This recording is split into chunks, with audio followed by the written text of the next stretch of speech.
मंचासीन सभी अतिथि अधिकारीगण व भावी भारत की पीढ़ी के निर्माता अपने आचार्य बंधु, आचार्य बहनें, प्रधानाचार्य, भावी भविष्य के भार को अपने कंधों पर ले चलने के लिए तैयारी कर रहे, शिक्षण प्राप्त कर रहे सभी भैया बहन और इन भैया बहनों का लालन पालन करने वाले उनके अभिभावकगण, मातृशक्ति, अन्य आगंतुक बंधु सभी को मैं प्रणाम करता हूं। शिक्षा का संस्कृति से नाता, जय जननी जय भारत माता, इस विषय को आगे बढ़ाने के लिए आज यह वार्षिकोत्सव का आयोजन है। भिन्न भिन्न प्रकार के भैया बहनों के द्वारा प्रतिभाओं का हम प्रदर्शन देखेंगे। इतना मात्र नहीं है, भैया बहनों का सर्वांगीण विकास हो। सर्वांगीण विकास हो तो मंच पर आकर के बोलने की क्षमता निर्मित हो। नहीं तो बड़े बड़े प्रोफेसर, डॉक्टरों को मैं देखता हूं, कई बार कार्यक्रम में हम बुलाते हैं चीफ गेस्ट के नाम पर और कहते हैं भाई साहब जरा 2 शब्द बोल दीजिए, तो वो कागज लिख के लाएंगे और बोलने के समय पर बड़ी दिक्कत होती है। मैं कहता हूं भाई साहब आपको डिग्री कॉलेज में प्रोफेसर क्या हुआ? बोले ख्याईराम जी हम क्लास में पढ़ा सकते हैं लेकिन मंच पर हम भाषण नहीं दे सकते। सबको संबोधन करने में हमको बड़ा कठिनाई होती है और हमारा शिशु मंदिर का बालक बालिका बिल्कुल खड़े होकर धड़ल्ले से बोलते, उसे कोई दिक्कत नहीं, क्योंकि यही हम निर्माण करते हैं। नेतृत्व विकसित करने का काम विद्या भारती की योजना में विशेष रूप से रहता है।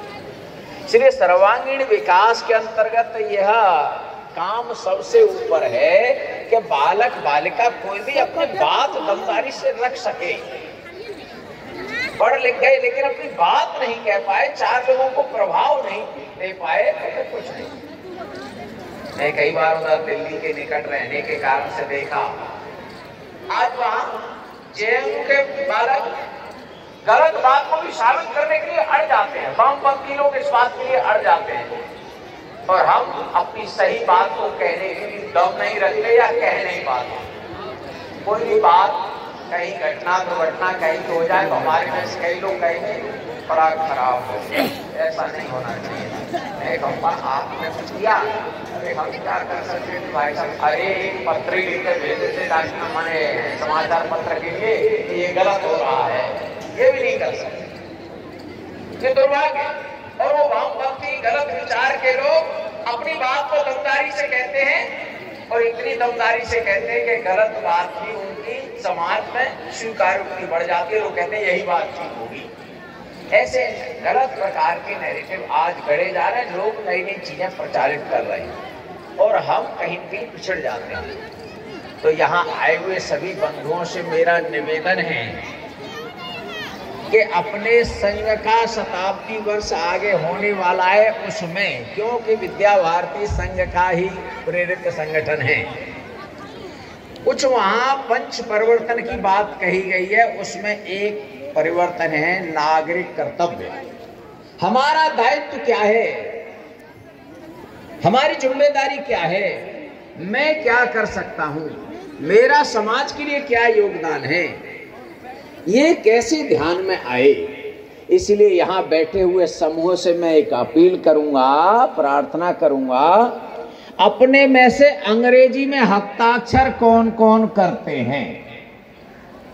अपने चेक पे करते होंगे, अपनी फर्म के नाम पे करते होंगे, अपने घर के काम काज में करते होंगे। ऐसे यहाँ बहुत लोग होंगे। मैं हाथ नहीं खड़ा करवा रहा, लेकिन मैं पक्का बेशरम आदमी, हाथ खड़ा करवाता हूँ सब जगह। यहाँ नहीं मैं हाथ खड़ा कराऊंगा, लेकिन उन सबसे मेरी प्रार्थना है कि अपनी मातृभाषा का सम्मान करना है तो अपने हस्ताक्षर अपनी मातृभाषा में कर सकते हैं क्या?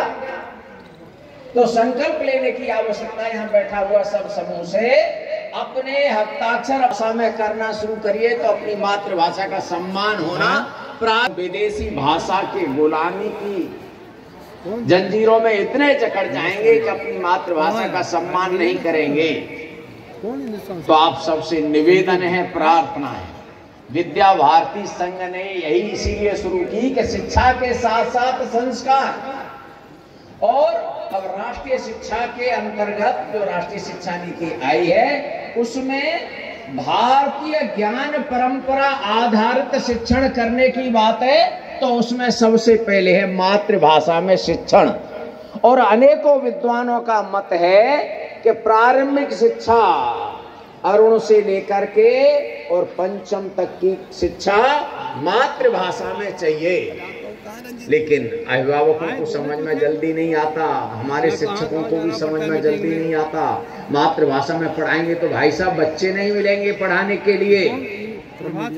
मेरा निवेदन है दमदारी से अड़ना चाहिए। दिल्ली के अंदर एक पटेल विद्यालय है, वह मातृभाषा में पढ़ाते हैं। वहाँ आईजी, MID, DIG और बड़े बड़े अधिकारी नेता लाइन लगा के खड़े होते हैं, इस मातृभाषा हिंदी माध्यम से पढ़ाते हैं और उसमें एडमिशन कैसे हो। तो वो जब पढ़ा सकते हैं तो हम क्यों नहीं। इसलिए शिक्षण अच्छा होना चाहिए, अंग्रेजी भी अच्छी आनी चाहिए, लेकिन मातृभाषा पर गर्व रहना चाहिए। अपनी मातृभाषा पर अधिकृत पढ़ाने की नई नई तकनीकें सोच करके आगे बढ़ना चाहिए। इसलिए प्रार्थना नागरिक कर्तव्य के रूप में एक मातृभाषा में अपना शिक्षण कैसे हो और मातृभाषा को सम्मान देते हुए अपने कामकाज, मैं कहूंगा अपने में से हो सकता है कोई मारवाड़ी कार्यकर्ता होंगे, वो कहां पर आए मारवाड़ से, और आज भी वो घर में बोलते हैं तो कौन सी भाषा बोलते हैं, मारवाड़ी बोलते हैं। हम मिथिला के लोग हैं या यहाँ के लोग हैं, आंध्र प्रदेश बोला जाता है, लेकिन हमको अपनी भाषा बोलने में शर्म लगती है।